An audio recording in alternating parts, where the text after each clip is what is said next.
Assalamualaikum warahmatullahi wabarakatuh.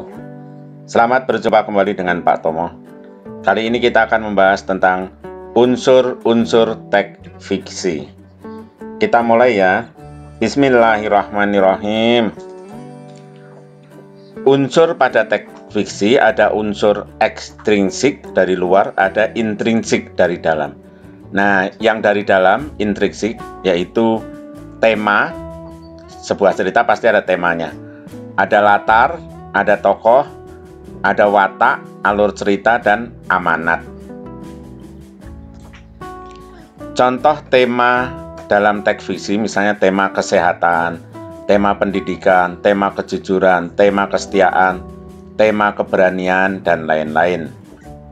Tema itu bisa dibilang bab atau sesuatu, tentang sesuatu, ya, cakupan masalah ya.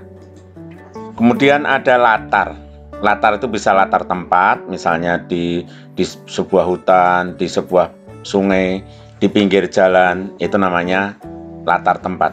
Ada latar waktu, pada suatu malam, pada suatu pagi. Ada latar suasana, suasana misalnya tegang, gembira, atau sedih, ya, itu namanya latar. Kemudian ada tokoh.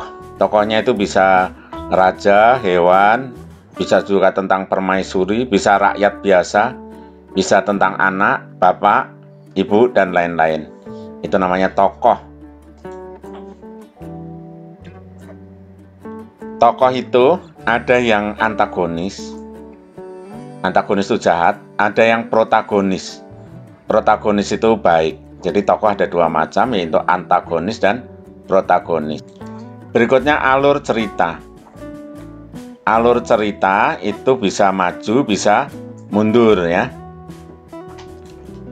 Berikutnya unsur cerita yang penting yaitu amanat.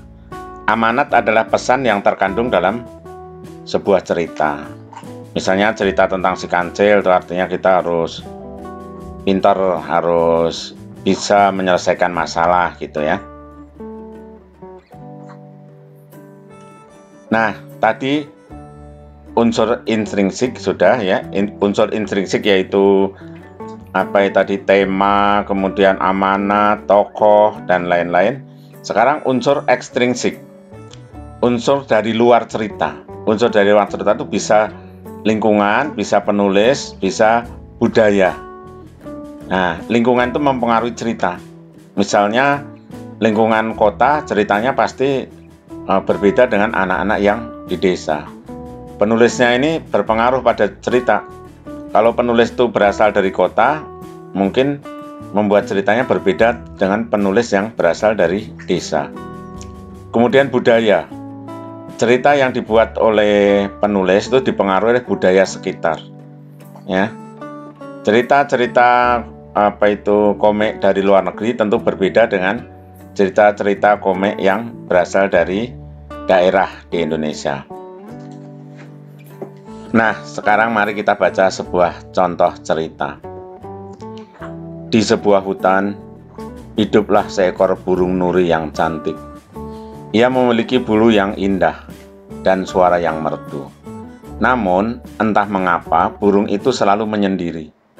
Berbeda dengan burung pipit, walaupun tidak terlalu cantik, dia sangat ramah, sehingga mempunyai banyak teman.